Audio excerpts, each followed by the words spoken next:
Whether you're planning to hit town for a party with friends or you're planning to get out for the weekend with family, the flexibility offered by Maruti Suzuki's latest launch, the Ertiga, is definitely going to spice things up in the 7 to 9 lakh compact MPV segment.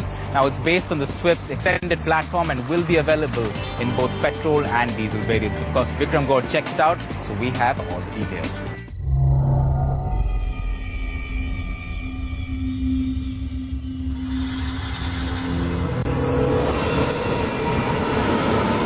Maruti Suzuki has dabbled with the people mover segment in the past. We've seen the likes of the Omni, the Versa, the Eco, all of them come in, but they've been more of public transport carriers rather than a private carrier. However, Maruti is looking at changing that statement with their next offering, which is the all-new Ertiga.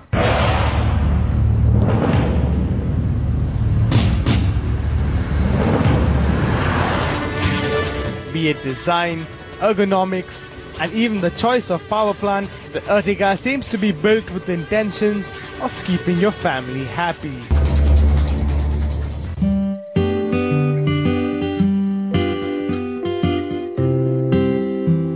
Design-wise, the Ertiga is a no-brainer. What the Ertiga seems to be is a bunch of different car parts from the Maruti Suzuki stable put together to make one uniform product.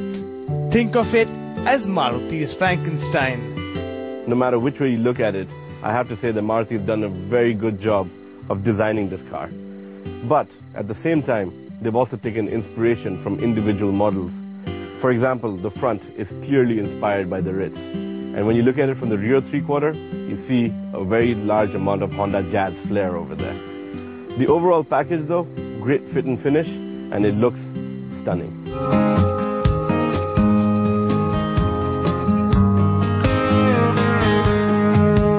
Step inside and you'd be surprised to see a small package from the outside could hold so much inside. Maruti Suzuki has done a commendable job with the interiors on the Ertiga. The fit and finish, the quality of the materials, all boast of nice texture and touch. Having said that, the dashboard is straight out of the Swift, albeit for a different color. But where the Ertiga truly sells on its interiors is in versatility and in the way the rear seats fold.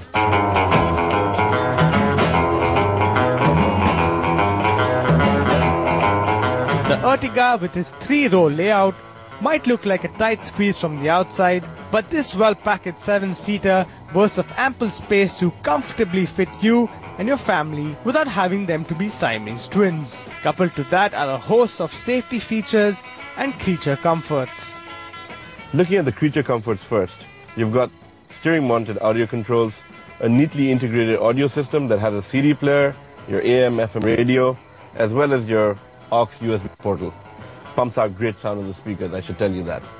You also get cooling for the rear seats thanks to the ducts right over the second row.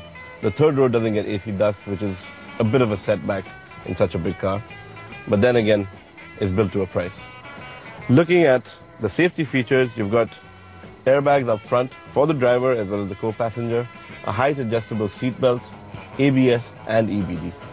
All this adds up to give you a car that's quite a package, and I must say that it stands out in its segment. Loaded with features, yes, but if there's anything that does take away from this car is its lack of boot space, something that might hinder your next family holiday.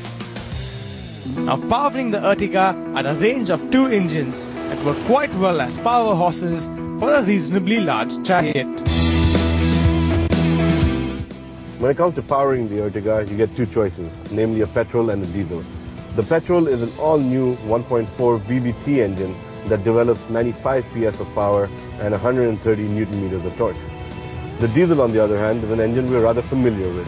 Yes, it is the 1.3 DDIS engine, and like how it's tuned in the SX4 to pump out 90 PS of power and a stonking 200 Newton meters of torque, that's the same engine that we get in the Ertiga as well. Both engines, I have to say, suit this vehicle probably just right. We could do with a little more power, especially when you're looking at driving around with 7 people in here, but on the whole, the engines do offer a tractable drive, and they're fun and spirited.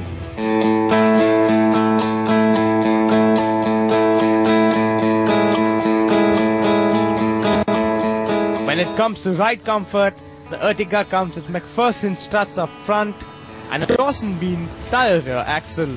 The spring and damper rates have been revised, and the electrically assisted steering system as well as the brakes have been recalibrated, providing a solid, no-nonsense offering for everyday use.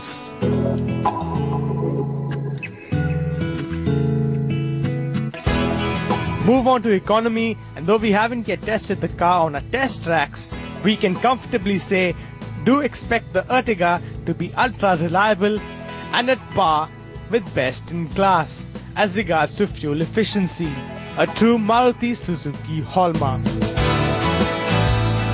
So putting all this into consideration, where does the Ertiga stand? Maruti has done a great job in addressing market needs with the Ertiga.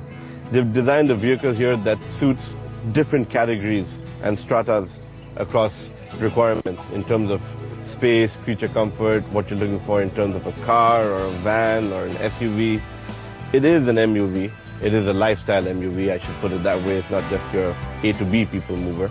It's comfortable, it's built nice, great quality, and has immense potential for the Indian market.